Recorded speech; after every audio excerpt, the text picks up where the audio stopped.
O banquete do Cordeiro. Scott Hahn. Parte 2. A revelação do céu. Capítulo 1. Eu me virei para ver. O sentido em meio à estranheza. Os primeiros 4 capítulos foram a parte mais fácil. A maioria dos católicos, afinal, tem pelo menos uma noção da missa. Eles estão familiarizados com as orações e os gestos, mesmo que só os tenham suportado sonolentos. Com este capítulo, no entanto, nos voltamos para ver, até 1h12, do que muitos católicos se afastaram, às vezes com terror, às vezes com frustração. O livro do Apocalipse, o último livro da Bíblia, parece realmente um livro estranho, cheio de guerras assustadoras e fogos devoradores, rios de sangue e ruas pavimentadas com ouro. Em todas as suas partes, o livro parece desafiar o bom senso e o bom gosto. Tomemos apenas um exemplo famoso, a praga dos gafanhotos. João relata que da fumaça saíram gafanhotos como cavalos preparados para a batalha, em suas cabeças havia o que parecia ser coroas de ouro, seus rostos eram como rostos humanos, seus cabelos como cabelos de mulheres, e seus dentes como dentes de leões, eles tinham escamas como couraças de ferro, e o barulho de suas asas era como o barulho de muitos carros. Eles têm caudas como escorpiões e ferrões, e seu poder de ferir homens por 5 meses está em suas caudas, AP 9h03, 7, 10. Mal sabemos se rimos ou gritamos de susto.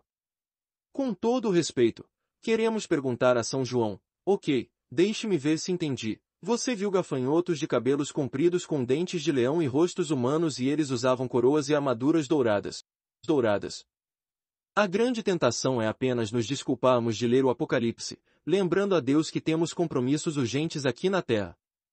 Não vou negar que os detalhes do livro do Apocalipse são extremamente estranhos. Em vez disso, vou convidá-lo a vir comigo em uma investigação, para que você possa descobrir, como eu descobri, que há sentido em meio à estranheza. O borrão sem trama.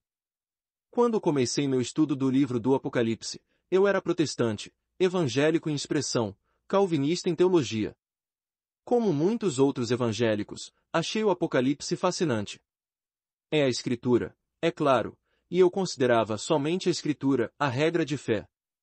Além disso, o Apocalipse ocupa uma posição de destaque como livro final da Bíblia, a última palavra de Deus, por assim dizer. Além disso, o Apocalipse me pareceu o livro mais misterioso e enigmático da Bíblia, e achei isso tentador demais para deixar passar. Eu vi o Apocalipse como um quebra-cabeça que Deus me desafiou a resolver, um código que implorou para ser decifrado. Eu tinha muita companhia.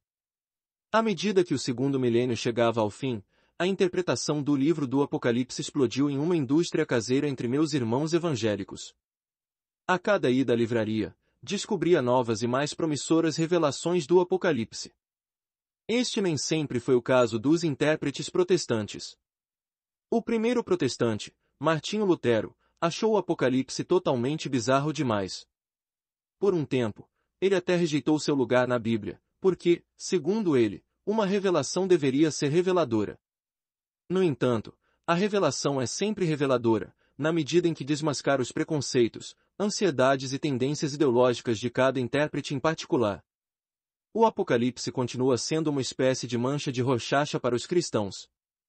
Os pregadores tentam primeiro discernir uma ordem no texto. Este é geralmente um esforço infrutífero, já que o livro carece dos princípios de ordenação de uma obra literária, um enredo convencional ou um argumento. Não conseguindo encontrar a ordem, eles tentam impor a ordem. Este é, mais ou menos, o padrão que segui durante meus anos como seminarista e ministro protestante. O que geralmente acontece é que um determinado detalhe apodera-se da imaginação e torna-se a chave interpretativa para a leitura de todo o livro. O milênio, por exemplo, um conceito que aparece apenas no capítulo 20 do Apocalipse começa a colorir tudo o que se vê nos capítulos 1, 19 e 21, 22. Bug do milênio. O milênio é, hoje, a chave interpretativa preferida entre evangélicos e fundamentalistas. O blockbuster de Hal Lindsey de 1970, The Late, Great Planet Earth, lançou um gênero, pois se tornou o segundo livro mais vendido dos últimos 30 anos. Suas vendas, na última contagem, ultrapassaram 35 milhões de cópias em 50 idiomas. Lindsay sustentou que as profecias do Apocalipse eram uma previsão precisa de eventos futuros, um futuro que estava começando na década de 1970. Ele viu as estranhas imagens do Apocalipse como correspondendo exatamente a pessoas, lugares e eventos que estavam no noticiário. A Rússia era fera, por exemplo, e Gog e Magog aplicaram-se à União Soviética. Lindsay previu que os soviéticos atacariam a Palestina, mas Jesus voltaria e os mataria e estabeleceria um reino de 1000 anos em Jerusalém. Lindsay não estava sozinha. De fato, por alguns anos, estive firmemente com ele embora com nuances no campo futurista dos intérpretes do Apocalipse. Dentro deste campo, há muito desacordo sobre quando os eventos ocorrerão, e qual das bestas do Apocalipse corresponderá a quais líderes mundiais. Os futuristas também discordam entre si sobre se os cristãos passarão pela tribulação, e quando o mundo finalmente entrará no reinado de 1000 anos de Cristo. Alguns desenvolveram novos conceitos como o arrebatamento, para descrever as intervenções milagrosas que prevêem para o fim dos tempos. No arrebatamento, dizem eles, Deus varrerá seus escolhidos nas nuvens para viver com ele, ver 1 TS 4, 16-17. Percorri esses pastos durante anos, mas sem encontrar nenhuma satisfação real. O que acontecia repetidamente era que um pregador se fixava em um único elemento, o número da besta, por exemplo, e toda a sua leitura do Apocalipse dependia da identificação desse número com alguém nas notícias. No entanto, durante as décadas de 1970 e 1980, líderes mundiais surgiram e caíram, impérios desmoronaram, e com cada líder caído e com cada império em ruínas, eu assisti a outra grande teoria desmoronar em ruínas. Gradualmente, comecei a ver uma razão maior para minha desilusão.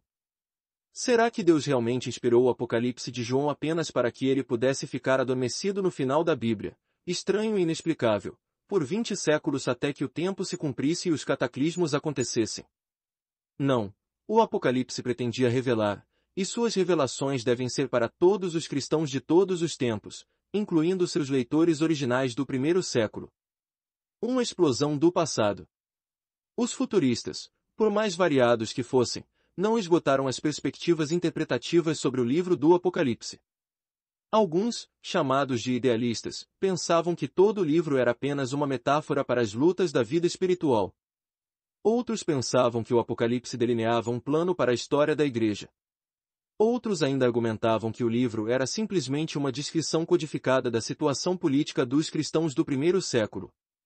O impulso do Apocalipse, de acordo com essa visão, era exortar os crentes a permanecerem firmes na fé e prometer vingança divina contra os perseguidores da Igreja. Encontrei algum valor nesses argumentos, especialmente no que se referia a alguns versículos específicos, mas nenhum foi capaz de satisfazer meu desejo de compreender o desenrolar da narrativa de João. Quanto mais eu estudava os comentários sobre Apocalipse, mais eu entendia detalhes selecionados, mas menos parecia entender o livro inteiro. Então, enquanto pesquisava outros assuntos, me deparei com um tesouro escondido, isto é, de alguém que estuda as Escrituras em uma tradição que remonta a apenas 400 anos. Comecei a ler os padres da Igreja, os escritores e mestres cristãos dos primeiros 8 séculos, e especialmente seus comentários sobre a Bíblia. Continuei esbarrando na minha ignorância, pois os padres frequentemente se referiam a algo sobre o qual eu nada sabia, a liturgia. Curiosamente, porém, descobri que essa antiga liturgia parecia incorporar muitos dos pequenos detalhes do Apocalipse em um contexto em que faziam sentido. Então, enquanto eu continuava a ler os estudos exegéticos do Apocalipse dos padres, descobri que muitos desses homens tinham feito a conexão explícita entre a missa e o livro do Apocalipse. De fato, para a maioria dos primeiros cristãos era um dado adquirido, o livro do Apocalipse era incompreensível à parte da liturgia. Como descrevi no capítulo 1, foi somente quando comecei a frequentar a missa que as muitas partes deste livro intrigante de repente começaram a se encaixar. Em pouco tempo, pude ver o sentido no altar do Apocalipse, Apocalipse 8 horas e 3 minutos, seus clérigos vestidos, 4 horas e 4 minutos, velas, 1 hora e 12 minutos, incenso, 5 horas e 8 minutos, maná, 2 horas e 17 minutos, cálices, capítulo 16, o culto dominical, 1 hora e 10 minutos, o destaque que dá a bem-aventurada Virgem Maria, 12, 1, 6, o santo, 4 horas e 8 minutos, o Glória, 15 horas e 3 minutos 4, o Sinal da Cruz, 14 horas e 1 minuto, o Aleluia, 19 horas e 1 minuto, 3, 6, as leituras das Escrituras, Capitão 2 3, e o Cordeiro de Deus muitas vezes. Não são interrupções na narrativa ou detalhes incidentais, eles são a própria matéria do Apocalipse. Porque-se. Assim, o Apocalipse não era apenas um aviso velado sobre a geopolítica dos anos 1970, ou uma história codificada do Império Romano do primeiro século, ou um livro de instruções para o fim dos tempos. Era, de alguma forma, sobre o próprio sacramento que estava começando a atrair esse cristão bíblico para a plenitude da fé católica. No entanto, novas questões surgiram. Se, nos textos das antigas liturgias, eu tropecei no o que do Apocalipse, fiquei com alguns porquês colossais. Por que uma apresentação tão estranha? Por que uma visão e não um texto litúrgico? Por que o Apocalipse foi atribuído a João, dentre todos os possíveis discípulos? Por que foi escrito quando foi escrito? As respostas surgiram quando comecei a estudar os tempos do Apocalipse e a liturgia dos tempos. Céu e terra em miniatura. Muitos pequenos detalhes da visão de John tornam-se claros quando tentamos encontrar o livro como seu público original poderia ter. Se fossemos cristãos judeus de língua grega do tempo de João, vivendo nas cidades da província romana da Ásia, provavelmente conheceríamos a topografia de Jerusalém pelas nossas peregrinações regulares. Jerusalém era sumamente importante para os leitores de João. Foi a capital e centro econômico do antigo Israel, bem como o centro cultural e acadêmico da nação. Mas, acima de tudo, Jerusalém era o coração espiritual do povo israelita. Tente imaginar uma cidade moderna que combinasse Washington, D.C., Wall Street, Oxford e o Vaticano. Isso é Jerusalém para um judeu do primeiro século. Dentro de Jerusalém, sentiríamos nossa mais profunda afeição pelo templo, que era o centro da vida religiosa e cultural dos judeus em todo o mundo. Jerusalém não era tanto uma cidade com um templo, mas um templo com uma cidade construída ao seu redor. Mais do que um local de culto, o templo representava, para os judeus piedosos, um modelo em escala de toda a criação.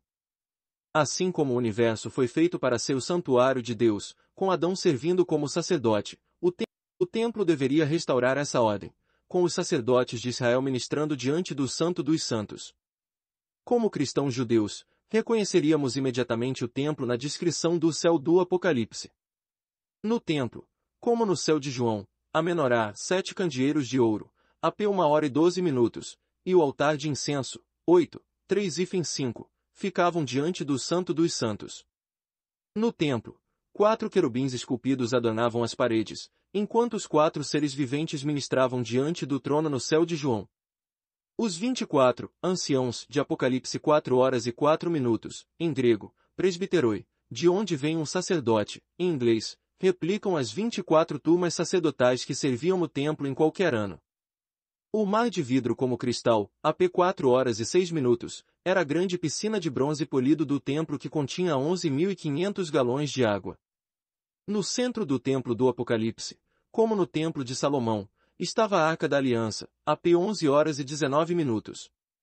O Apocalipse revelou o templo, mas, para judeus devotos e judeus convertidos ao cristianismo, também revelou muito mais.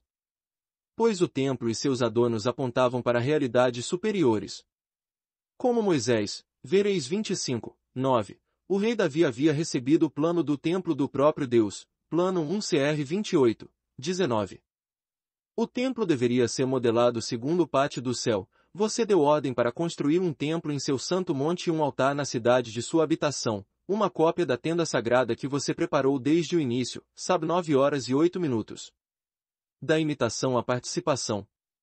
De acordo com as antigas crenças judaicas, a adoração no templo de Jerusalém espelhava a adoração dos anjos no céu. O sacerdócio levítico, a liturgia da aliança, os sacrifícios serviam como representações sombrias de modelos celestiais. Ainda assim, o livro do Apocalipse estava tramando algo diferente, algo mais. Enquanto Israel orava imitando os anjos, a igreja do Apocalipse adorava junto com os anjos. Veja 19 horas e 10 minutos. Considerando que apenas os sacerdotes foram permitidos no lugar santo do Templo de Jerusalém, Apocalipse mostrou uma nação de sacerdotes, veja 5 horas e 10 minutos, 20 horas e 6 minutos, habitando sempre na presença de Deus. Não haveria mais um arquétipo celestial e uma imitação terrena. O Apocalipse agora revelou uma adoração, compartilhada por homens e anjos. Fora das cinzas. Os estudiosos discordam sobre quando o livro do Apocalipse foi escrito. As estimativas variam do final dos anos 60 ao final dos anos 90 depois de Cristo. Quase todos concordam, no entanto, que a medição do Templo de João, AP 11 horas e 1 minuto, aponta para uma data anterior a 70, uma vez que depois de 70 não haveria templo para medir. De qualquer forma, a adoração sacrificial da antiga aliança encontrou seu fim definitivo com a destruição do templo e o nivelamento de Jerusalém em 70 d. Templo, no fim dos tempos. Depois de 70 depois de Cristo, a fumaça não mais subiria dos cordeiros dos sacrifícios de Israel. As legiões romanas reduziram a escombros carbonizados a cidade e o santuário que deram sentido à vida dos judeus na Palestina e no exterior. O que João descreve em sua visão foi nada menos que a morte do velho mundo, a velha Jerusalém, a antiga aliança, e a criação de um novo mundo, uma nova Jerusalém, uma nova aliança. Com a nova ordem mundial veio uma nova ordem de adoração. É difícil não ouvir ecos do Evangelho de João: destruí este templo, e em 3 dias o levantarei. Jó 2,19. Vem a hora em que nem neste monte nem em Jerusalém adorareis o Pai, quando os verdadeiros adoradores o adorarão em espírito e em verdade. Jó 4 horas e 21 minutos, 23. No Apocalipse, essas previsões são cumpridas, pois o novo templo é revelado como o corpo místico de Cristo, a Igreja, e a adoração, no Espírito, ocorre na nova e celestial Jerusalém. Da mesma forma, é fácil entender por que os primeiros cristãos consideravam o véu rasgado do templo tão teológica e liturgicamente significativo. O véu foi rasgado assim como o corpo de Cristo foi decisivamente rasgado. Quando Jesus completou a oferta terrena de seu corpo, Deus se certificou de que o mundo saberia que o véu havia sido removido do templo. Agora todos, reunidos na igreja, poderiam entrar em sua presença no dia do Senhor. Portanto, irmãos, já que temos confiança para entrar no santuário pelo sangue de Jesus, pelo novo e vivo caminho que ele nos abriu pela cortina ou véu, isto é, pela sua carne, consideremos como estimular uns aos outros ao amor e às boas obras, não deixando de nos reunir, mas encorajando-nos uns aos outros, e tanto mais quanto vedes que o dia se aproxima. HB 10, 19, 20, 24, 25. No Espírito, no dia do Senhor, João viu algo mais abrangente do que qualquer narrativa ou argumento poderia transmitir. Ele viu que parte do mundo já havia sido elevada a um novo céu e uma nova terra. Alguns séculos depois, eu também comecei a me virar e ver. Capítulo 2. Quem é quem no céu? Elenco de milhares de revelação. Exceto por uma praga de filmes anticristo nos anos 1970, Hollywood nem sequer tentou exibir um apocalipse, como fez os evangelhos e o livro do Êxodo. Talvez algumas coisas sejam muito estranhas, sangrentas, violentas e extravagantes, mesmo para Hollywood. Ou talvez os diretores sejam desencorajados pelo elenco que Apocalipse exigiria, sem mencionar o custo dos efeitos especiais. Cecil B. DeMille poderia se contentar com um elenco de milhares em Os 10 Mandamentos. A revelação, porém, exigiria literalmente centenas de milhares. Talvez seja o livro mais populoso da Bíblia. Quem são esses personagens que preenchem as paisagens e os céus de João? Neste capítulo, tentaremos conhecê-los um pouco melhor. Mas antes, uma confissão: temo pisar aqui. Talvez nenhum assunto fascine ou obceque mais os estudiosos, pregadores e hobbyistas do Apocalipse do que a identificação das bestas, criaturas, anjos e pessoas do livro. A identificação de um leitor desses personagens depende em grande parte de seu esquema de interpretação. O esquema futurista inspirou intérpretes a identificar os animais, por sua vez, com Napoleão, Bismarck, Hitler e Stalin, entre outros. A visão preterista, que enfatiza o cumprimento das profecias do Apocalipse no primeiro século, tende a identificar as bestas, por exemplo, com um ou outro imperador romano, ou com a própria Roma, ou com Jerusalém. Uma terceira perspectiva, às vezes chamada de idealista, vê o Apocalipse como uma alegoria da guerra espiritual que todo crente deve lutar. Ainda há outra visão, a do historicista, sustenta que o Apocalipse apresenta o plano mestre de Deus para a história, do começo ao fim. Qual visão eu sigo? Bem, todos eles. Não há razão para que elas não possam ser todas verdadeiras simultaneamente. As riquezas das Escrituras são ilimitadas. Os primeiros cristãos ensinaram que o texto sagrado opera em 4 níveis, e todos esses níveis, todos de uma vez, ensinam a única verdade de Deus como uma sinfonia. Se eu sou a favor de uma perspectiva sobre as outras, é a preterista. No entanto, novamente, não vou descontar os outros. O que os une é o que nos une a Cristo, a nova aliança, selada e renovada pela liturgia eucarística. Pois dentro do Apocalipse emerge um padrão, de aliança, queda, julgamento e redenção, e esse padrão descreve um período específico da história, mas também descreve todos os períodos da história e toda a história, bem como o curso da vida. Para cada um de nós. Eu, João. Mencionei anteriormente que há muita controvérsia sobre a autoria de João do livro do Apocalipse. Esse debate, embora fascinante, é apenas incidental ao nosso estudo da missa e do Apocalipse. Uma coisa, porém, é clara, o texto se associa explicitamente a João, AP 1h04, 9, 22h08. E João no Novo Testamento, e na mente dos primeiros pais da Igreja, significa João, o apóstolo. De fato, os próprios livros indicam que, se não compartilham de um autor comum, pelo menos fluem da mesma escola de pensamento. Pois Apocalipse e o quarto Evangelho compartilham muitas preocupações teológicas. Ambos os livros revelam um conhecimento bastante preciso do Templo de Jerusalém e seus rituais, ambos parecem preocupados em apresentar Jesus como o Cordeiro, o sacrifício da nova Páscoa. Veja João 1h29, 36, AP 5h06. Além disso, o Evangelho de João e o Apocalipse compartilham algumas terminologias que, dentro do Novo Testamento, são peculiares apenas a eles.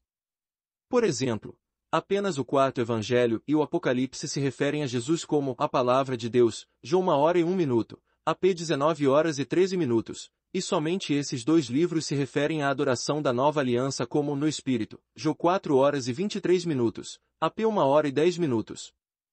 Além disso, apenas esses dois livros falam de salvação em termos de água viva, João 4h13, AP 21h06. Há muitos outros paralelos também. Ainda assim, essa identificação do autor João com o apóstolo João é importante apenas por causa do insight que nos dá sobre o poder da visão do Apocalipse. No Evangelho, por exemplo, João é identificado como o discípulo amado de Jesus, veja João 13h23, 21h20, 24. João foi o apóstolo em termos mais íntimos com o Senhor, o discípulo que estava literalmente mais próximo de seu coração. João reclinou-se no peito de Jesus na última ceia. No entanto, no Apocalipse, quando viu Jesus em seu poder e glória, com domínio universal e soberania divina, João caiu com o rosto em terra, veja P 1h17. Esses são detalhes importantes para nós, que queremos ser discípulos amados hoje. Embora devamos nos esforçar por um relacionamento cada vez mais íntimo com Jesus, dificilmente podemos começar a conversa até vermos Jesus por quem ele é, em sua santidade insuperável. A identidade de João é importante também em relação às preocupações terrenas do Apocalipse. A tradição identifica o apóstolo João como bispo de Éfeso, uma das 7 igrejas abordadas no Apocalipse. As igrejas são identificadas com cidades, todas as 7 localizadas dentro de um raio de 80 quilômetros na Ásia Menor, provavelmente marcando a esfera de autoridade de João. Podemos ver por que João, como bispo, seria escolhido para entregar uma mensagem pastoral como encontramos em Apocalipse, especialmente nas cartas às 7 igrejas, AP 2, 3. O Cordeiro. Este é o título e a imagem favoritos de Apocalipse para Jesus Cristo. Sim, ele é governante, 1h05, ele está no meio da menorá vestido como sumo sacerdote, 1h13, ele é o primeiro e o último 1h17, o santo 3h07, Senhor dos senhores e Rei dos reis, 17h14, mas, em sua maioria, Jesus é o Cordeiro. O Cordeiro, segundo o Catecismo da Igreja Católica, é Cristo crucificado e ressuscitado, o único sumo sacerdote do verdadeiro santuário, o mesmo, que oferece e é oferecido, que dá e é dado n. 1137. Quando João vê o cordeiro pela primeira vez, ele está realmente procurando por um leão. Ninguém é capaz de abrir os selos do rolo e revelar seu conteúdo, e João começa a chorar. Então, um ancião o tranquiliza: não chores, eis que o leão da tribo de Judá, a raiz de Davi, venceu, para abrir o livro e seus 7 selos, AP 5 horas e 5 minutos. João procura o leão de Judá, mas em vez disso vê um cordeiro. Cordeiros não são muito poderosos para começar, e este está de pé como se tivesse sido morto, AP 5 horas e 6 minutos. Não precisamos revisitar aqui tudo o que discutimos no capítulo 2. O que deve ficar claro é que Jesus, aqui, é um cordeiro sacrificial, como o cordeiro pascal. Os anciãos, presbiteroi, sacerdotes, então cantam que o sacrifício de Cristo permitiu que ele quebrasse os selos do rolo, o Antigo Testamento. Digno és de tomar o rolo e de abrir os seus selos, porque foste morto, e pelo teu sangue resgataste os homens para Deus. 5 horas e 9 minutos. O céu e a terra então dão glória a Jesus como a Deus, aquele que está assentado no trono, e ao Cordeiro seja a bênção, a honra, a glória e o poder para todo o sempre. E os anciãos prostraram-se e adoraram. 5, 13, 14. O Cordeiro é Jesus. O Cordeiro também é um filho do homem, vestido como um sumo sacerdote. 1 hora e 13 minutos. O Cordeiro é vítima sacrificial. O Cordeiro é Deus. Uma mulher vestida de sol. Apocalipse 12. A visão de João da mulher vestida de sol capta a essência do livro do Apocalipse. Com muitas camadas de significado, mostra um evento passado prefigurando um evento distante no futuro. Ele recapitula o Antigo Testamento enquanto completa o Novo. Revela o céu, mas em imagens da terra. A visão de João começa com a abertura do templo de Deus no céu, e a arca da sua aliança foi vista dentro do templo, AP 11 horas e 19 minutos. Talvez não possamos apreciar totalmente o valor de choque dessa linha. A arca da aliança não era vista há 5 séculos. Na época do cativeiro babilônico, o profeta Jeremias havia escondido a arca em um lugar que será desconhecido até que Deus reúna o seu povo. 2 Mec 2 horas e 7 minutos. Essa promessa é cumprida na visão de João. O templo apareceu, e houve relâmpagos, ruídos altos, trovões, terremoto e granizo. E então, um grande portento apareceu no céu, uma mulher vestida de sol, com a lua debaixo dos pés e na cabeça uma coroa de 12 estrelas. Ela estava grávida. AP 12, 1-2. João não teria introduzido a arca, apenas para deixá-la cair imediatamente. Eu acredito, com os padres da igreja, que quando João descreve a mulher, ele está descrevendo a arca da nova aliança. E quem é a mulher? Ela é aquela que dá à luz o filho varão que governará as nações. A criança é Jesus, sua mãe é Maria. O que tornou a arca original tão sagrada? Não o ouro que revestia o lado de fora, mas os 10 mandamentos por dentro, a lei que havia sido escrita pelo dedo de Deus em tábuas de pedra. O que mais havia dentro? Maná, o pão milagroso que alimentou o povo em sua peregrinação pelo deserto, a vara de Arão que floresceu como sinal de seu ofício como sumo sacerdote, ver NM 17. O que torna a nova arca sagrada? A velha arca continha a palavra de Deus escrita em pedra, Maria continha em seu ventre o verbo de Deus que se fez homem e habitou entre nós. A arca continha maná, Maria continha o pão vivo descido do céu. A arca continha a vara do sumo sacerdote Arão, o ventre de Maria continha o eterno sumo sacerdote, Jesus Cristo. No templo celestial, a palavra de Deus é Jesus, e a arca na qual ele reside é Maria, sua mãe. Se o menino é Jesus, então a mulher é Maria. Esta interpretação foi sustentada pelo mais sóbrio dos padres da Igreja, Santo Atanásio, Santo Epifânio e muitos outros. No entanto, a mulher também significa mais. Ela é a filha de Sião, que deu à luz o Messias de Israel. Ela também é a Igreja, sitiada por Satanás, mas preservada em segurança. Como eu disse antes, as riquezas das Escrituras são ilimitadas. Outros estudiosos argumentam que a mulher não pode ser Maria, pois, segundo a tradição católica, Maria não sofreu dores de parto. As dores da mulher, no entanto, não precisavam ter sido uma dor física. São Paulo, por exemplo, Usou as dores do parto para descrever sua própria agonia até que Cristo fosse formado em seus discípulos. Veja GL 4,19.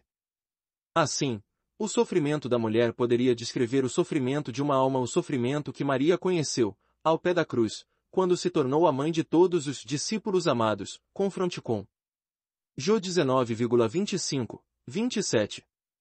Outros objetam que a mulher não pode ser Maria porque a mulher do Apocalipse tem outros filhos, e a Igreja ensina que Maria era perpetuamente virgem. Mas as Escrituras frequentemente usam o termo descendência, em grego, sperma, para descrever os descendentes espirituais de alguém.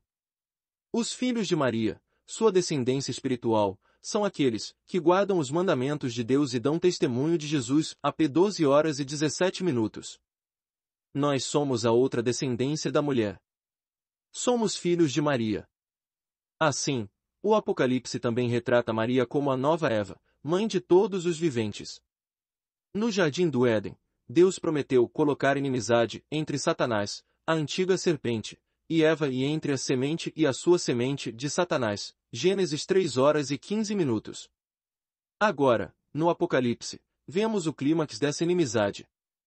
A semente da nova mulher, Maria, é o filho varão, Jesus Cristo, que vem para derrotar a serpente. Em hebraico, a mesma palavra, Nachash, pode ser aplicada tanto ao dragão quanto à serpente. Este é o ensinamento esmagador dos padres, doutores, santos e papas da Igreja, antigos e modernos. É o ensinamento do Catecismo da Igreja Católica. Confronte com N. 1138. Devo salientar, no entanto, que não é sustentado por muitos estudiosos bíblicos hoje. No entanto, aqueles que discordam devem arcar com o ônus da prova. O Papa São Pio X falou eloquentemente pela tradição em sua carta encíclica Ad Dignum Laetissimum.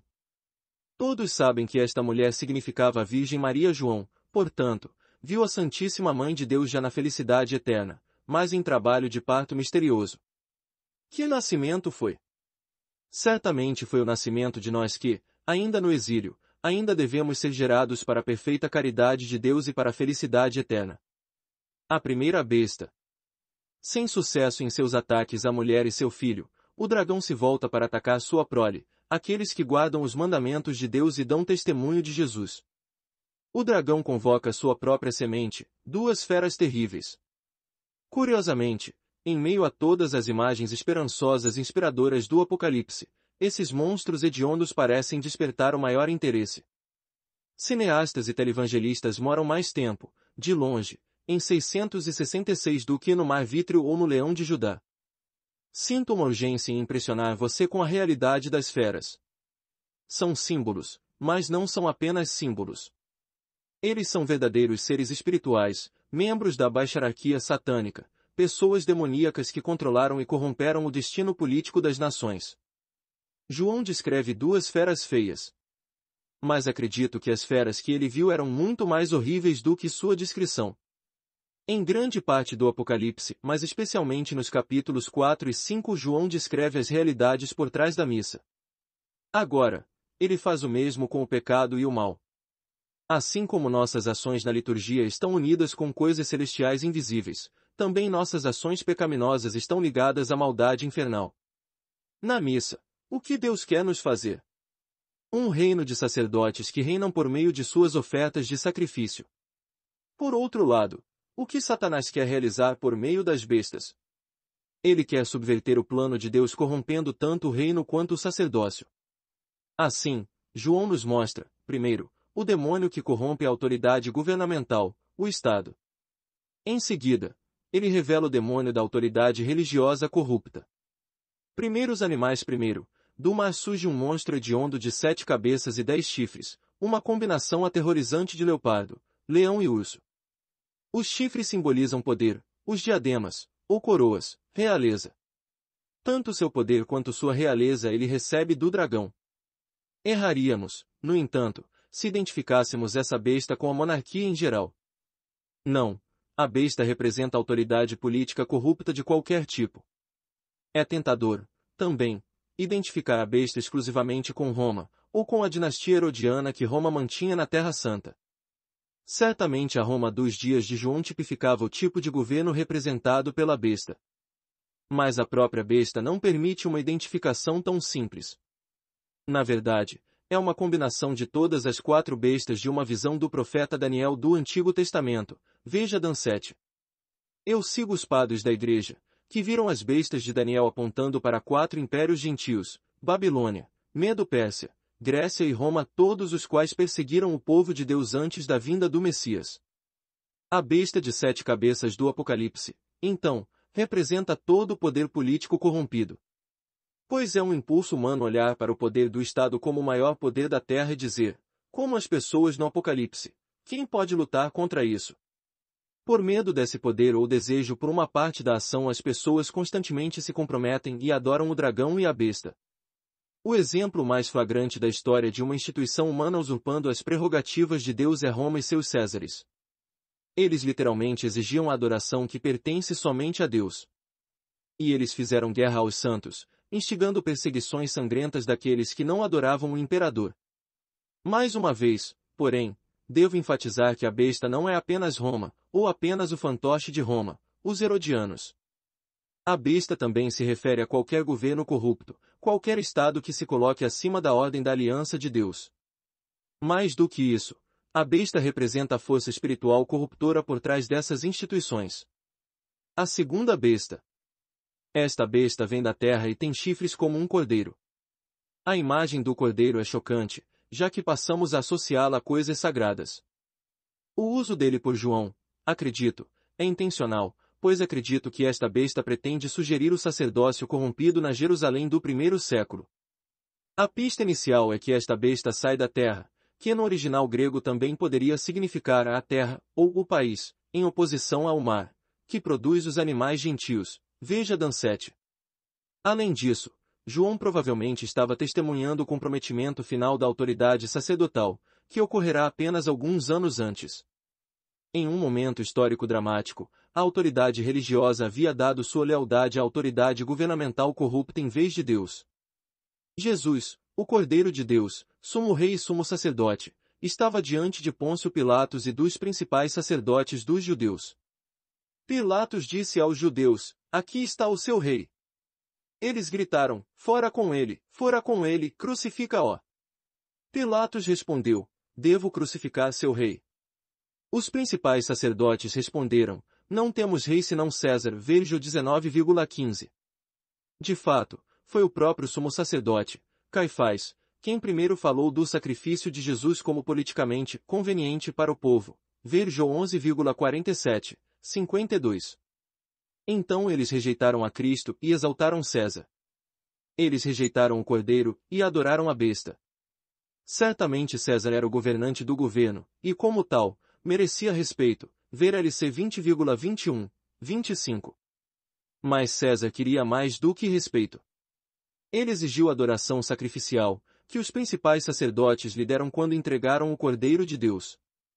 A besta se assemelha a um cordeiro em algumas características superficiais. Vemos que tudo o que ele faz é uma mímica e zombaria da obra salvadora do Cordeiro.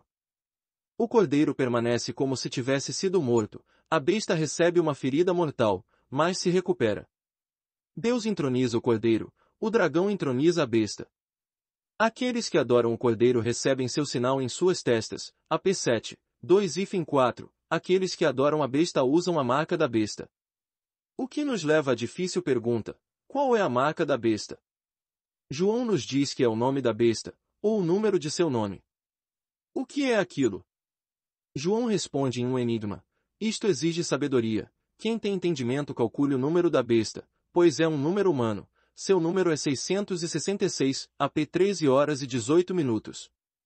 Em um nível, o número pode representar o imperador romano Nero, cujo nome transliterado para o hebraico realmente tem o valor 666. No entanto, existem muitas outras possibilidades adicionais. Considere que 666 era o número de talentos de ouro que o rei Salomão exigia das nações anualmente, veja um RS 10. Considere também que Salomão foi o primeiro rei sacerdote desde Melquisedeque, ver Sal 110.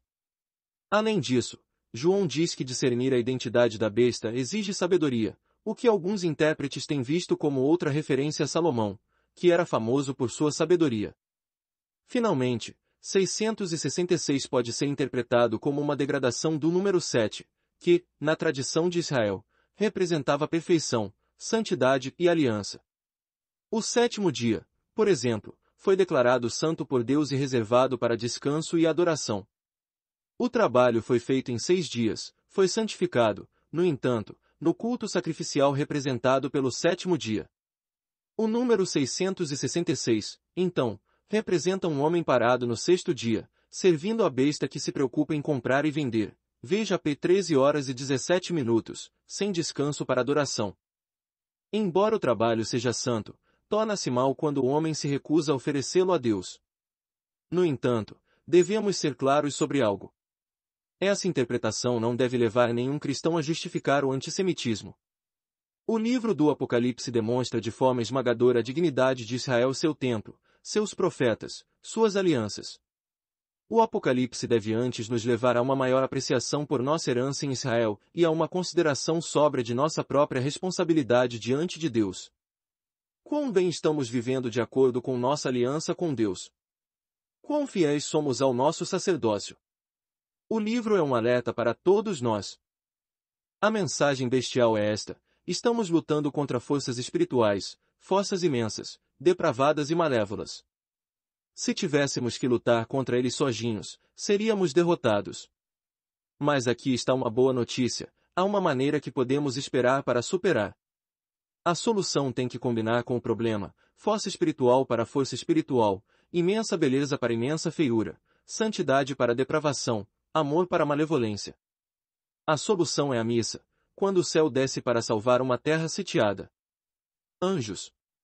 Na batalha, não lutamos sozinhos. Em Apocalipse 12, lemos sobre Miguel e seus anjos lutando contra o dragão, 12 horas e 7 minutos. Quando Deus criou os anjos, ele os libertou, então eles tiveram que passar por algum tipo de teste, assim como nossa vida na Terra é um teste. Ninguém sabe o que era esse teste, mas alguns teólogos especulam que os anjos receberam uma visão da encarnação, e lhes foi dito que eles teriam que servir a divindade encarnada, Jesus, e sua mãe. O orgulho de Satanás se revoltou contra o escândalo do Espírito assumindo os laços da matéria, e ele disse: não servirei. De acordo com os pais da igreja, ele liderou um terço dos anjos nesta rebelião, ver a p. 12 horas e 4 minutos. Miguel e seus anjos os expulsaram do céu, ver v. 8. Ao longo do Apocalipse, vemos que os anjos povoam o céu de forma bastante densa. Eles adoram a Deus sem cessar, a p. 4 horas e 8 minutos. E eles cuidam de nós. Os capítulos 2 e 3 deixam claro que cada igreja em particular tem um anjo da guarda. Isso deve nos tranquilizar, que pertencemos a igrejas particulares, e que podemos pedir ajuda ao anjo de nossa igreja particular. Os 4 seres viventes, mencionados no capítulo 4, são geralmente entendidos como anjos, embora pareçam aos olhos humanos em forma animal. Essas criaturas podem corresponder também às criaturas bordadas na tela diante do Santo dos Santos no Templo de Jerusalém. Embora os anjos do céu se apresentem aos olhos humanos em forma física, os anjos na verdade não têm corpos. Seu nome significa mensageiro, e os atributos físicos geralmente simbolizam algum aspecto de sua natureza ou missão. As asas indicam sua rapidez no movimento entre o céu e a terra. Múltiplos olhos significam seu conhecimento e vigilância. Anjos com muitos olhos e 6 asas podem parecer assustadores no começo, mas se pensarmos neles em termos de rapidez e vigilância, ficaremos tranquilos. Esses são seres com os quais podemos contar, quando o dragão ameaça a nossa paz.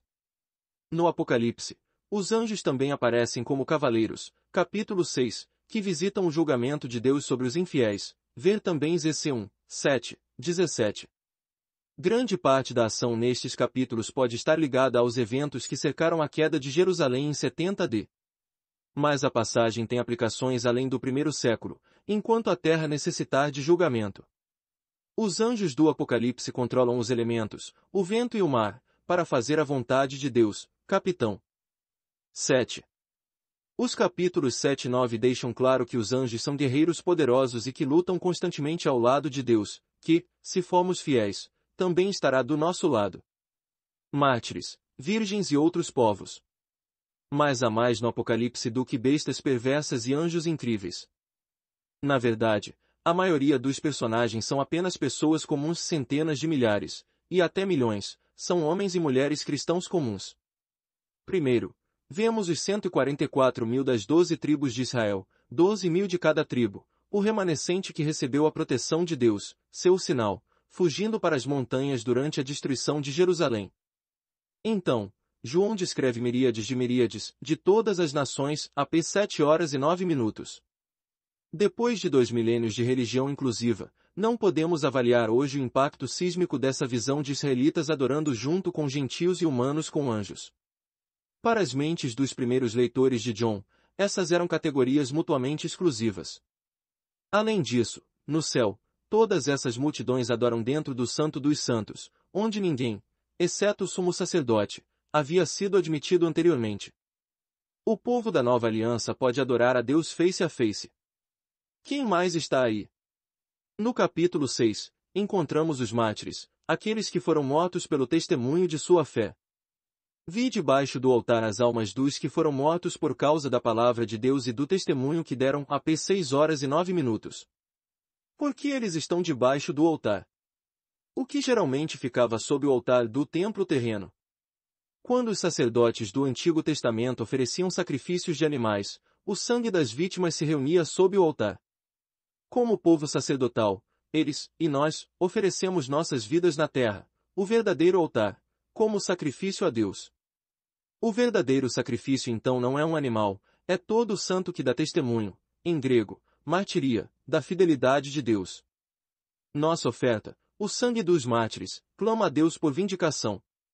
Que revelador que, desde os primeiros dias, a Igreja tenha colocado as relíquias dos mártires, seus ossos e cinzas, dentro de seus altares. Anteriormente, mencionamos os anciãos, presbiteroi, entronizados na corte de Deus.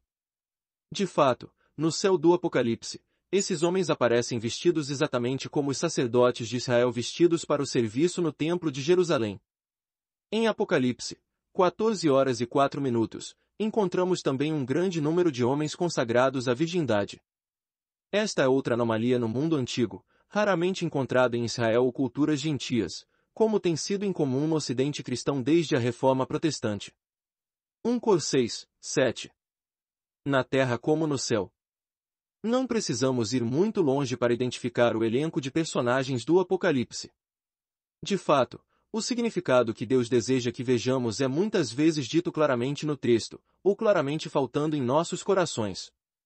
Ao relembrar meus próprios anos de estudo do Apocalipse como protestante, admiro-me que meus irmãos e eu às vezes pudéssemos ver, com muita clareza, helicópteros soviéticos retratados na praga de gafanhotos mutantes, mas fomos veementes em negar que Maria pudesse ser a mulher vestida de sol, que deu à luz o menino que salvou o mundo. Lendo o Apocalipse, devemos sempre lutar contra a tentação de forçar o extravagante enquanto negamos o óbvio.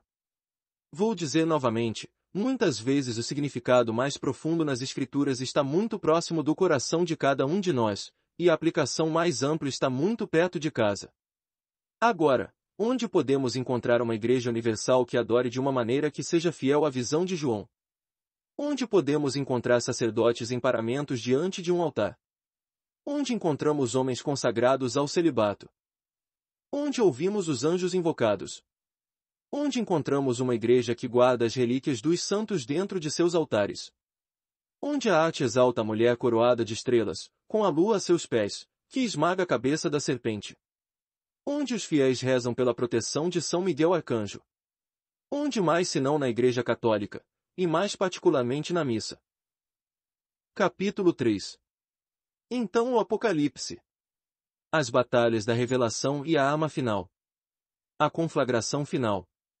A batalha do Armagedon. A publicidade mais sensacional do Revelation, nas últimas gerações, veio de suas imagens de combate. Pois sua guerra não é uma guerra qualquer, mas a guerra final, e é realmente terrível. Espíritos demoníacos vão para os reis de todo o mundo, para reuni-los para a batalha AP 16 horas e 14 minutos. João descreve uma guerra mundial que é simultaneamente uma guerra de outro mundo.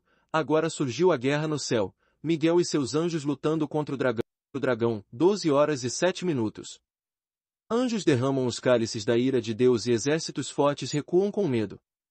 A contagem de baixas é alta, e as tribulações se estendem até mesmo ao povo de Deus. A escuridão parece ter seu dia. Futuristas como Hal Lindsey afirmaram que esses detalhes correspondem literalmente a uma batalha que o mundo está se aproximando rapidamente na virada do milênio. Na mesma linha, alguns futuristas católicos discernem uma unidade de testemunho na visão de João, nas previsões de Fátima e nos acontecimentos dos noticiários de hoje. Não descarto as interpretações futuristas das batalhas do Apocalipse. Talvez todos os detalhes apocalípticos se desenrolem, de uma forma ou de outra, quando Deus encerrar esta era. No entanto, não acredito que a leitura futurista deva ser nosso foco principal quando lemos o livro do Apocalipse. As previsões, afinal, podem ser de preocupação urgente para aqueles que estão vivendo no momento da batalha final. Mas isso nunca podemos saber com certeza. Gerações de futuristas vieram antes de nós e morreram, desperdiçando anos preciosos em preocupações obsessivas de que Napoleão, Hitler ou Stalin eram, finalmente, a besta predita. Governantes bestiais vêm e vão, cenários futuristas surgem e se dissipam como anéis de fumaça, à medida que o futuro do ano passado desaparece na história. Os outros sentidos da revelação, porém, permanecem conosco, com uma urgência constante, um chamado pessoal. Símbolos de creche. O que queremos dizer com os sentidos das Escrituras? Desde os primeiros tempos, os professores cristãos falam da Bíblia como tendo um sentido literal e um sentido espiritual. O sentido literal pode descrever uma pessoa histórica, lugar ou evento. O sentido espiritual fala por meio dessa mesma pessoa, lugar ou evento para revelar uma verdade sobre Jesus Cristo, ou a vida moral, ou o destino de nossas almas, ou todos os três. A tradição nos ensina, no entanto, que o sentido literal é fundamental. No entanto, identificar o sentido literal do livro do Apocalipse é um empreendimento muito difícil e certamente controverso. Afinal, os intérpretes estão nitidamente divididos sobre se o livro está literalmente descrevendo eventos passados ou eventos futuros ou eventos passados e futuros, pois o Apocalipse pode se aplicar de maneira bastante concreta a ambos.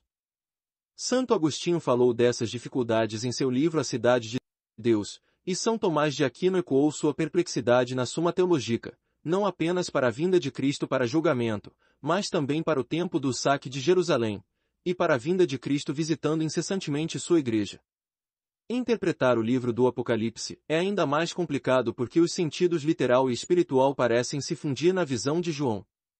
Enquanto o Evangelho de João é uma obra de arte sutil, seu Apocalipse aplica símbolos com mão pesada. João fala de uma cidade, por exemplo, e diz que seus nomes, Egito e Sodoma, são figurativos. Então, sem mais delongas, ele lhe diz qual cidade realmente é. Veja p. 11h08. Mesmo quando ele faz um enigma com o nome de uma fera, ele diz claramente que está fazendo um enigma.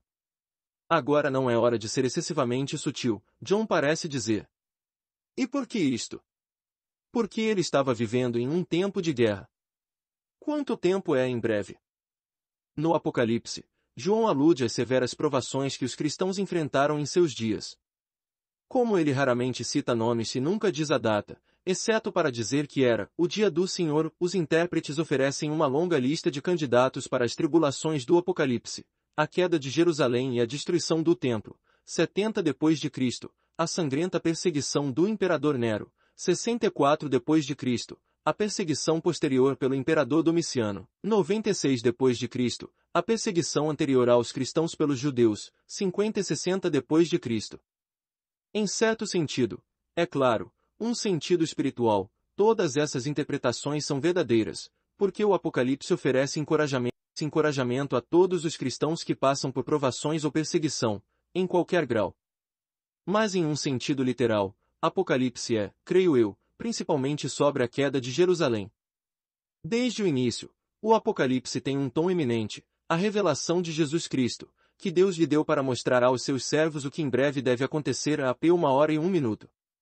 A mensagem se repete em todo o livro: eu venho em breve ver 1h01, 3h11, 22, 6 e 7, 10, 12, 20.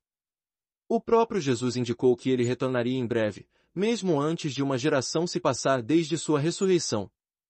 Há alguns que estão aqui que não provarão a morte antes de verem o Filho do Homem vindo em seu reino. MT 16 horas e 28 minutos. Esta geração não passará até que todas estas coisas aconteçam. MT 24 horas e 34 minutos. Hoje, a maioria de nós associa-o, em breve, com a segunda vinda de Jesus no fim do mundo. E isso é certamente verdade. Tanto João quanto Jesus estavam falando sobre o fim da história. Acho, no entanto, que eles também estavam e principalmente falando sobre o fim de um mundo, a destruição do Templo de Jerusalém, e com ela o fim do mundo da antiga aliança, com seus sacrifícios e rituais, suas barreiras para gentios, e suas barreiras entre o céu e a terra. No entanto, a parousia, ou vinda de Jesus deveria ser mais do que um final, era um começo, uma nova Jerusalém, uma nova aliança, um novo céu e nova terra. Tanto João quanto Jesus referem-se não apenas a uma parousia distante, ou retorno, mas à parousia contínua de Jesus, que ocorreu na primeira geração cristã, como ainda ocorre hoje. Não devemos esquecer que o significado original do grego parousia é presença, e a presença de Jesus é real e permanente no Santíssimo Sacramento da Eucaristia. Então, quando João e Jesus disseram, em breve, acredito que eles queriam dizer isso literalmente. Pois a Igreja é o reino já iniciado na terra, e é o lugar da parousia em cada missa. Lutas e rumores de guerra. João indica claramente que a grande cidade de Apocalipse 11 é Jerusalém. Ele escreveu, seus cadáveres jazerão na rua da grande cidade que é alegoricamente chamada Sodoma e Egito, onde seu Senhor foi crucificado. Em Apocalipse 17 horas e 6 minutos, a prostituta, embriagada com o sangue dos santos e com o sangue dos mártires de Jesus, ressoa com as invectivas do Antigo Testamento contra as infidelidades de Jerusalém. Ezequiel, ver 16, 2:63, 23, 2:49, Jeremias, 2 horas e 20 minutos, 3 horas e 3 minutos, Isaías, 1 hora e 21 minutos, e outros condenam a cidade como uma prostituta. Então, em Apocalipse 20:21, vemos a nova Jerusalém descer do céu como uma noiva virgem após a destruição da cidade prostituta. Observe o contraste, duas cidades, uma prostituta, a outra uma noiva virgem. Uma Jerusalém substitui a outra. Foram as autoridades de Jerusalém que crucificaram Jesus Cristo. E Jerusalém foi o principal local de perseguição para os cristãos da primeira geração, ver Atos 6, 8:14, 7, 57 e 60, 8, 1:3. Os principais perseguidores eram os sacerdotes e fariseus, como Saulo de Tarso.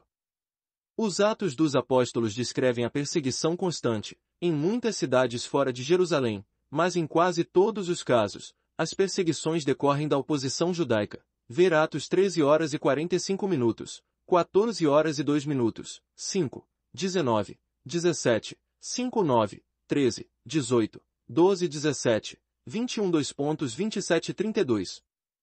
Conto de 4 cidades. Sodoma, Egito, Jericó, Babilônia. Os detalhes da destruição descrita em Apocalipse correspondem de perto à história da destruição de Jerusalém. Em Apocalipse 17:19, João mostra uma cidade destruída pelo fogo. Jerusalém foi totalmente destruída pelo fogo. Nos capítulos 8 e 9, João descreve o abismo, que, segundo a tradição judaica, estava sob a pedra fundamental do Templo de Jerusalém. Há ainda mais evidências de que Jerusalém é a cidade retratada no Apocalipse. O Apocalipse acompanha de perto o livro de Ezequiel do Antigo Testamento, e a única mensagem notável de Ezequiel é que a maldição da aliança cairá sobre Jerusalém. Vemos esta maldição cumprida no livro do Apocalipse. Jerusalém é chamada alegoricamente de Sodoma e Egito, diz João. O que é que esses lugares tinham em comum?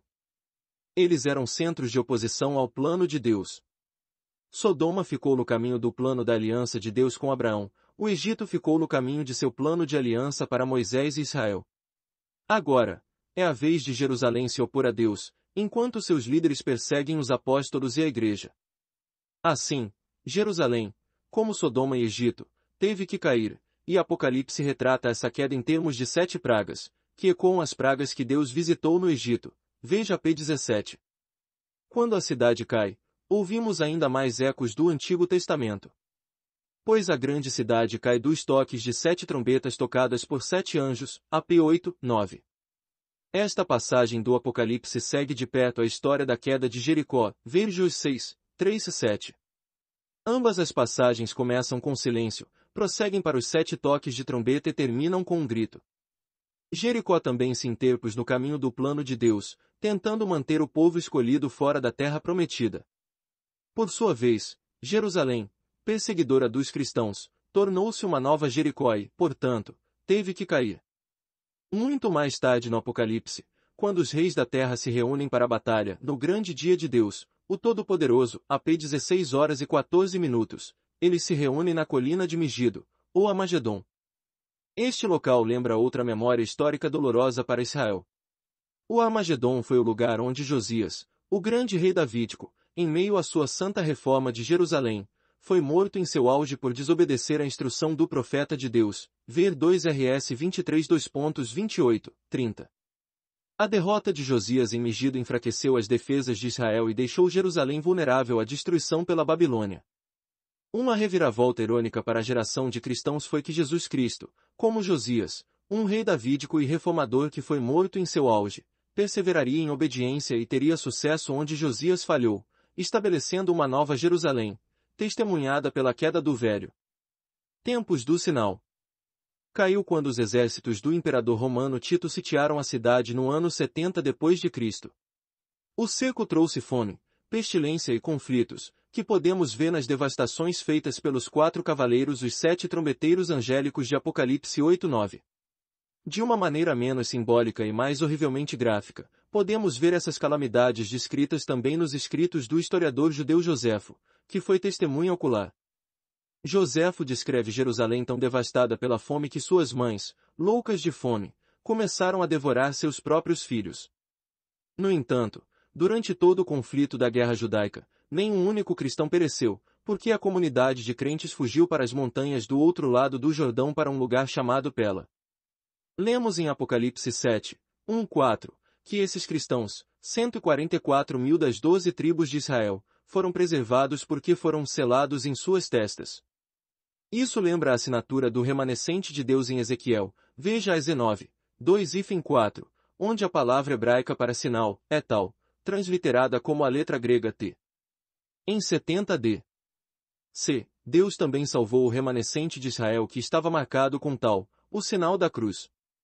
Essa selagem, com o tal parece ser uma referência ao batismo, já que os 144.000 estão vestindo vestes brancas, a vestimenta batismal tradicional, eles são lavados no sangue do Cordeiro, o efeito purificador da morte do Cordeiro, são conduzidos pelo Cordeiro às fontes de água viva veja 3-4, 7, e o termo para selados, era comumente aplicado ao batismo na igreja primitiva, ver RM 4-6, F1, 11-14, 2:1h22. Os cristãos carregavam o sinal e contavam com aliados angelicais. O livro do Apocalipse deixa claro que, embora todo crente deva lutar contra poderosas forças sobrenaturais, nenhum cristão jamais luta sozinho.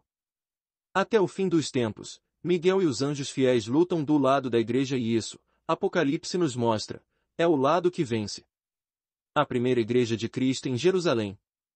Uma parte fascinante e muitas vezes negligenciada do registro histórico é que a primeira estrutura da igreja cristã situada no Monte Sião sobreviveu ao cerco e à destruição. Em 70 d.C., a 10ª Legião de Roma estava entre a igreja de Sião e os setores em chamas de Jerusalém. Em 130 d.C., quando Adriano chegou para reprimir a segunda revolta judaica, Jerusalém ainda estava em ruínas, relatou São Epifânio, exceto por algumas casas e a igrejinha de Deus no local onde os discípulos foram para o cenáculo. De todos os locais sagrados dentro e ao redor da cidade santa, por que Deus preservou o cenáculo? Segundo a tradição, este foi o lugar onde Jesus instituiu a Eucaristia e o local onde o Espírito desceu no Pentecostes. Assim, foi o lugar onde os cristãos foram nutridos pela primeira vez para a fome iminente, onde foram selados pelo Espírito para a segurança na destruição vindoura. Esta mesma igreja parece ter sido preservada da destruição total de Jerusalém. Semitas espirituais. Mais uma vez, devemos enfrentar a questão de saber se o Apocalipse de João, e até mesmo o próprio cristianismo, é antissemita ou antijudaico. A análise do Apocalipse sobre a guerra judaica não é extremamente dura. John estava apenas chutando o povo escolhido enquanto eles estavam caídos. Nossa resposta a essas perguntas deve ser um firme não. O antissemitismo é estupidez espiritual e torna o Apocalipse sem sentido. Pois a visão de João não faz sentido a menos que Israel seja o primogênito de todas as nações. Como nosso irmão mais velho, Israel foi um exemplo para nós. Você pode ver isso vividamente se você visitar Roma. Ali está o Arco de Tito, o monumento erguido para celebrar a derrota dos judeus pelo general romano. Esculpidas na pedra estão cenas de batalha e de soldados carregando os despojos da destruição de Jerusalém. Ali, em meio ao espólio, está a menorá do templo, as 7 lâmpadas douradas. As cenas no arco correspondem de maneira arrepiante à mensagem de Jesus no Apocalipse: virei a ti e tirarei o teu candelabro do seu lugar, se não te arrependeres. AP 2,5. Lembre-se de que o próprio Jesus está no meio dos candeeiros. Vê Apocalipse 1, 12 e 13. Então remover a lâmpada era remover a própria presença de Deus. No entanto, aqui o Senhor não estava falando a Jerusalém, mas à igreja de Éfeso, cujo amor por ele havia esfriado. Ele advertiu os cristãos de Éfeso que, a menos que mudassem seus caminhos, sofreriam o mesmo destino que seu irmão mais velho, Israel. A triste verdade é que Éfeso perdeu sua lâmpada, assim como Esmirna, Pérgamo, Tiatira, Sardes, Filadélfia e Laodiceia, cada uma das igrejas mencionadas no livro do Apocalipse. Por sua vez, cada uma dessas cidades, outrora prósperos centros cristãos, sofreu a perda da fé. Hoje, todos são predominantemente muçulmanos, e os católicos precisam de permissão especial apenas para celebrar a missa. Pense nisso. Éfeso foi o lar, por sua vez, da bem-aventurada Virgem Maria, São João, São Paulo, São Barnabé, São Timóteo, Apolo, um verdadeiro hall da fama de personagens do Novo Testamento. No entanto, Éfeso perdeu sua lâmpada, como Jerusalém antes e outras igrejas prósperas depois. Não, a derrota de Israel não é motivo de comemoração. Isso deve nos fazer tremer porque não apenas pode acontecer com os cristãos, mas aconteceu repetidamente, e provavelmente acontecerá novamente. Se Israel, o primogênito, falhou, também falharemos nós, irmãos mais novos, sempre que ficarmos orgulhosos e autossuficientes. Assim, repito, o antissemitismo e o antijudaísmo são espiritualmente destrutivos e estúpidos. Nas palavras do Papa Pio XI, espiritualmente, somos semitas. Você não pode ser um bom católico até se apaixonar pela religião e pelo povo de Israel. Andar um cúbito em suas sandálias. Ainda assim, a velha Jerusalém teve que dar lugar à nova Jerusalém, uma nova aliança, uma nova criação, um novo céu e uma nova terra. Depois de 2000 anos, nós, cristãos, estamos confortáveis com essa noção, confortáveis demais, na verdade. Mas se nos colocarmos imaginativamente no tempo do Apocalipse de João, descobriremos que a própria ideia da queda de Jerusalém nos deixa ansiosos. Afinal, Jerusalém era a cidade santa para os filhos de Israel, e a maioria dos primeiros cristãos eram judeus. Eles tiveram que enfrentar a destruição do templo, o edifício mais bonito da terra, e o desaparecimento de um sacerdócio que remontava a mais de 1000 anos, estabelecido por Deus no Monte Sinai. O próprio Jesus chorou de amor por Jerusalém, assim como os pais da cidade tramaram sua execução. Para esses primeiros cristãos, a destruição de Jerusalém foi motivo de intensa ansiedade. No entanto, Jerusalém e o templo estavam realmente passando diante de seus olhos. Os cristãos precisavam de segurança. Eles exigiam uma explicação. Eles estavam desesperados por uma revelação de Deus. Por meio de João, Deus revelou seu julgamento da aliança sobre a antiga Jerusalém. A cidade havia despertado a ira por sua infidelidade, crucificando o Filho de Deus e perseguindo a igreja. Sabendo disso, os cristãos puderam ver o contexto de sua própria perseguição e entender por que não devem mais olhar para a antiga Jerusalém em busca de ajuda e salvação. Agora eles devem olhar para a nova Jerusalém, que estava, diante dos olhos de João, descendo do céu. Onde estava tocando? No Monte Sião, onde Jesus comeu sua última Páscoa e instituiu a Eucaristia. Monte Sião, onde o Espírito Santo desceu sobre os apóstolos no Pentecostes. Monte Sião, onde os cristãos até 70 AD Se reuniram para celebrar a Eucaristia, e onde o Cordeiro permaneceu com o remanescente fiel de Israel, AP 14 horas e 1 minuto, que foi selado contra a destruição iminente. A Nova Jerusalém veio à terra, então como agora, no lugar onde os cristãos celebravam a ceia do Cordeiro. O Cordeiro assassino. Na missa, os primeiros cristãos encontrariam força em meio à perseguição. Do único sacrifício perpétuo de Jesus Cristo viria a ajuda e a salvação da Igreja. A missa é onde os cristãos uniram forças com os anjos e santos para adorar a Deus, como nos mostra o livro do Apocalipse. A missa é onde a Igreja recebeu maná escondido para sustento em tempos de provação, veja P 2 horas e 17 minutos. A missa é onde as orações dos santos na terra subiram como incenso para se juntar às orações dos anjos no céu, e são essas orações que alteraram o curso das batalhas e o curso da história. Esse é o plano de batalha do Apocalipse. Foi assim que o cristianismo prevaleceu sobre inimigos aparentemente imbatíveis, em Jerusalém e em Roma. Mesmo após a queda de Jerusalém, outros adversários se levantariam para perseguir a Igreja de Deus. Em todas as épocas, a Igreja enfrenta poderosos perseguidores, com exércitos e armamentos cada vez mais poderosos. No entanto, armas, legiões e estratégias falharão. Grandes generais, em última análise, cairão em feridas mortais. Mas quando o Cordeiro entra na briga, então os reis da terra e os grandes e os generais e os ricos e os fortes, e todos, escravos e livres, se esconderam nas cavernas e entre as rochas das montanhas, chamando aos montes e rochedos: caí sobre nós e esconde-nos da face daquele que está assentado no trono e da ira do Cordeiro, pois chegou o grande dia da ira deles, e quem pode suportá-lo? AP 6, 15, 17. A Igreja é o exército do Cordeiro, as forças de Sião preservadas após a destruição de Jerusalém. O exército do Cordeiro se fortalece no banquete do céu. Capítulo 4. Dia do julgamento. Sua misericórdia é assustadora. Recentes gerações de intérpretes se fixaram nas guerras e bestas do Apocalipse, que são fascinantes porque são assustadoras. Os leitores têm medos legítimos sobre como esse julgamento severo pode ser aplicado durante sua própria vida. De fato, alguns rejeitaram os julgamentos do Apocalipse como muito grotescos e escandalosos, e até mesmo irreconciliáveis com a ideia de um Deus misericordioso. No entanto, a justiça de Deus, como sua misericórdia, aparece em toda a Bíblia. É parte integrante de sua autorrevelação. Negar a força do julgamento divino, então, é tornar Deus menos que Deus, e nos tornar menos que seus filhos. Pois todo pai deve disciplinar seus filhos, e a disciplina paterna é em si uma misericórdia, uma expressão paterna de amor. Para entender o julgamento do Apocalipse e sua aplicação em nossas próprias vidas, precisamos primeiro entender o vínculo da aliança que nos une a Deus Pai. Um convênio é um vínculo familiar sagrado. Podemos ver que Deus, por meio de suas alianças com Adão, Noé, Abraão, Moisés, Davi e Jesus, gradualmente estendeu esse relacionamento familiar a mais e mais pessoas. Com cada aliança veio uma lei, mas estes não foram atos arbitrários de poder, eram expressões de sabedoria e amor paternos. Afinal, todo lar saudável tem diretrizes claras para comportamentos aceitáveis e inaceitáveis.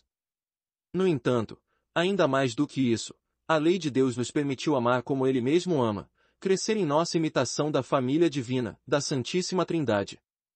Pois Pai, Filho e Espírito Santo vivem eternamente em perfeita paz e comunhão.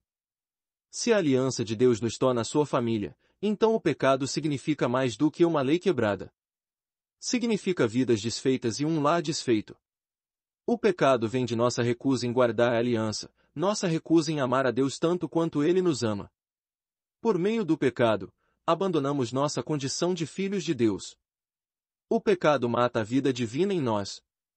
O julgamento, então, não é um processo impessoal e legalista.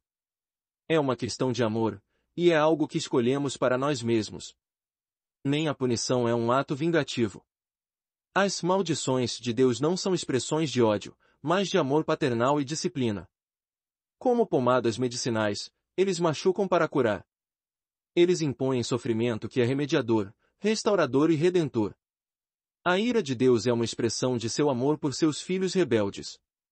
Deus é amor, 1 João 4 horas e 8 minutos, mas seu amor é um fogo consumidor, HB 12 horas e 29 minutos, que os pecadores teimosos acham insuportável. A paternidade de Deus não diminui a severidade de sua ira nem rebaixa o padrão de sua justiça. Pelo contrário, um pai amoroso exige mais de seus filhos do que os juízes exigem dos réus. No entanto, um bom pai também mostra maior misericórdia. Posso ter uma testemunha. Precisamos dessa compreensão da aliança se quisermos entender os julgamentos do livro do Apocalipse. E não há como confundir a situação.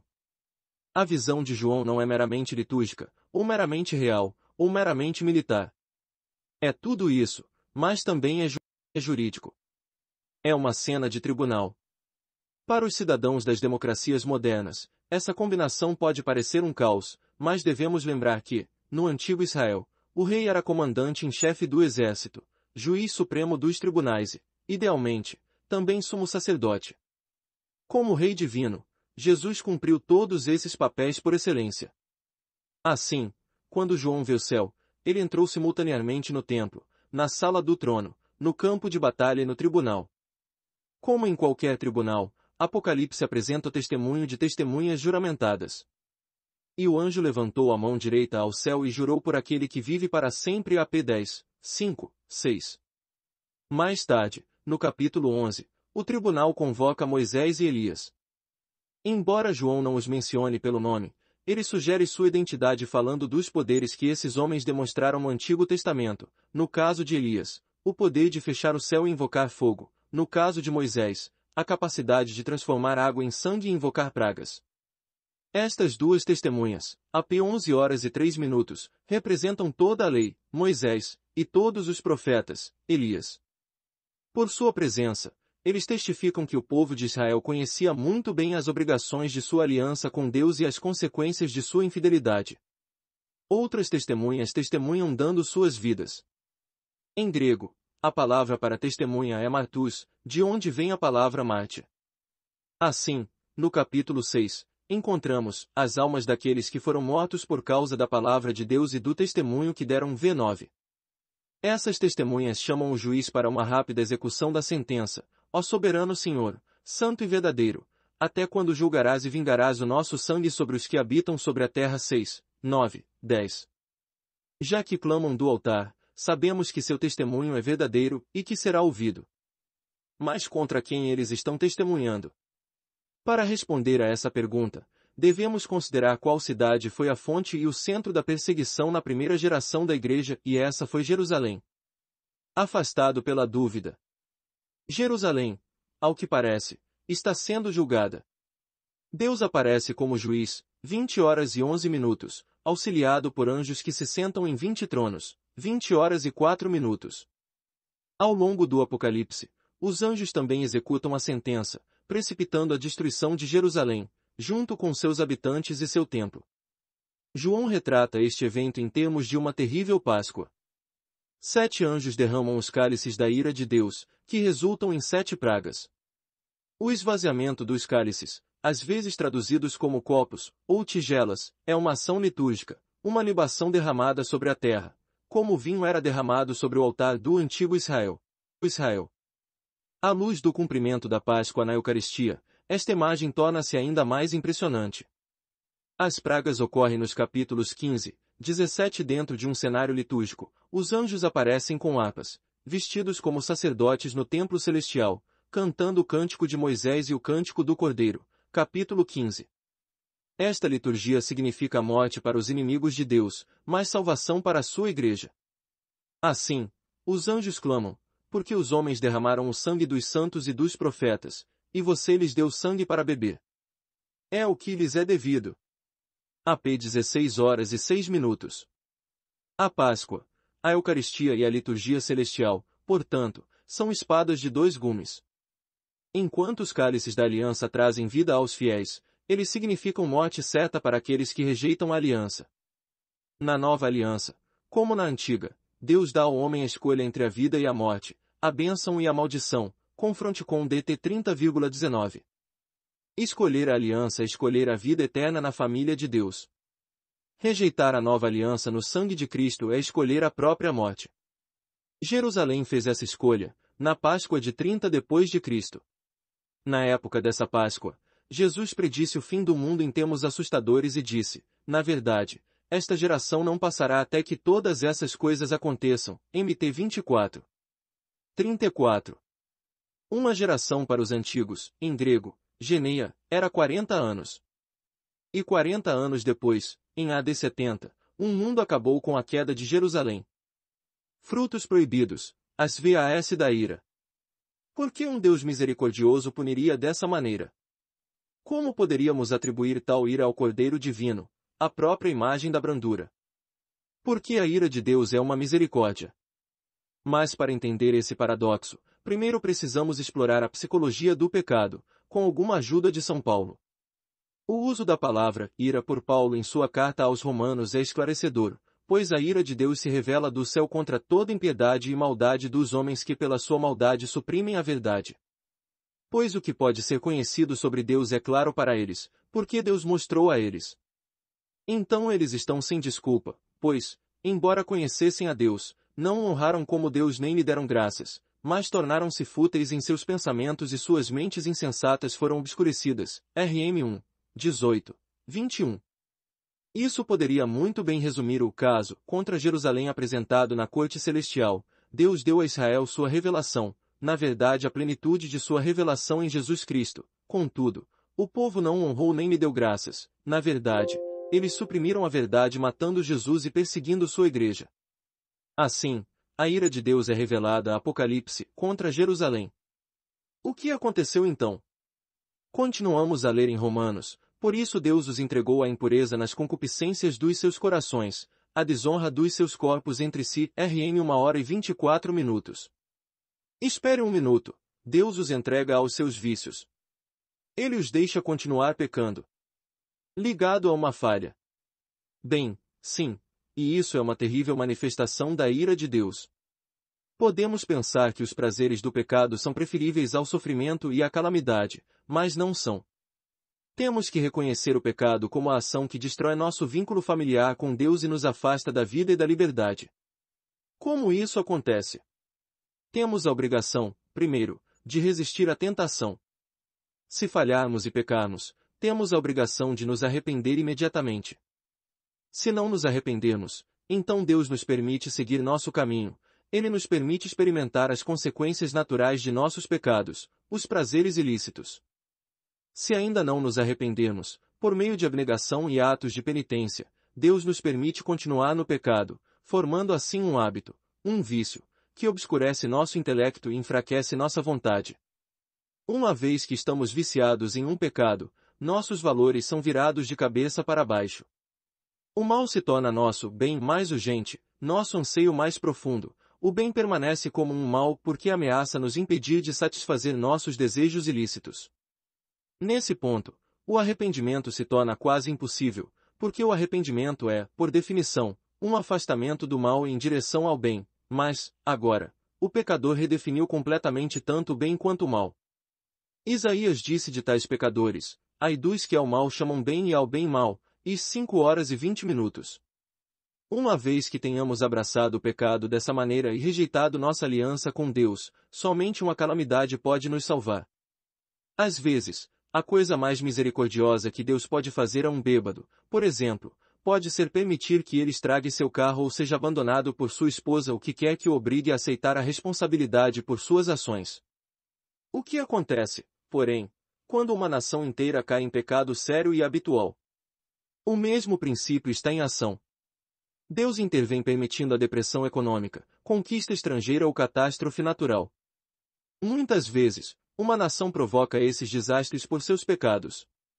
Mas, em qualquer caso, eles são os mais misericordiosos dos alertas. Às vezes, o desastre significa que o mundo que os pecadores conheciam deve desaparecer. Mas, como Jesus disse, que aproveita ao homem ganhar o mundo inteiro e perder a sua vida. Mark 8 horas e 36 minutos. É melhor se despedir de um mundo de pecado do que se perder sem esperança de arrependimento. Quando as pessoas leem o Apocalipse, ficam assustadas com os terremotos, gafanhotos, fomes e escorpiões. Mas a única razão pela qual Deus permitiria essas coisas é porque Ele nos ama. O mundo é bom, não se engane sobre isso, mas o mundo não é Deus. Se permitimos que o mundo e seus prazeres nos governem como um Deus, a melhor coisa que o verdadeiro Deus pode fazer é começar a tirar as pedras que constituem a base do nosso mundo. Ordem no tribunal. No entanto, um mundo melhor aguarda os justos e os sinceramente arrependidos. Viver uma vida boa não é viver livre de problemas, mas viver livre de preocupações desnecessárias. Catástrofes acontecem aos cristãos, assim como coisas boas parecem acontecer às pessoas más. No entanto, para um cristão praticante, até mesmo os desastres são bons, porque servem para nos purificar de nossos apegos a este mundo. Somente quando falirmos, talvez, deixaremos de nos preocupar com dinheiro. Somente quando formos abandonados por nossos amigos, deixaremos de tentar impressioná-los. Quando o dinheiro acabar, podemos recorrer à única coisa que ninguém pode tirar, nosso Deus. Quando nossos amigos não retornam nossas ligações, podemos, finalmente, recorrer ao amigo imutável, a quem não podemos impressionar, porque ele nos conhece completamente. Pois, como revela o Apocalipse, o juiz tem os bens sobre nós. O julgamento não é apenas para Jerusalém. Também foi aberto outro livro, que é o livro da vida. E os mortos foram julgados pelo que estava escrito nos livros, pelo que haviam feito, 20 horas e 12 minutos. Um dia, você e eu seremos contados entre os mortos, e seremos julgados pelo que fizemos. Em outra parte do Apocalipse, vemos que os santos entram no céu e suas obras os seguem, 14 horas e 13 minutos. Nossas obras são essenciais para nossa salvação, na verdade, eles serão a matéria do nosso julgamento. Além do mais, não temos que esperar até que estejamos mortos para sermos julgados. Estamos diante do tribunal sempre que nos aproximamos do céu, como fazemos em todas as missas. Então, também, imploramos a misericórdia perfeita, que é a justiça perfeita, de nosso Pai Celestial. Então, também, nos ligamos pela aliança com Deus. Então, também, recebemos o cálice para nossa salvação ou para nosso julgamento. Devemos recordar o julgamento do Apocalipse sempre que ouvimos as palavras da instituição, que são as palavras de Jesus: este é o cálice do meu sangue, o sangue da nova e eterna aliança.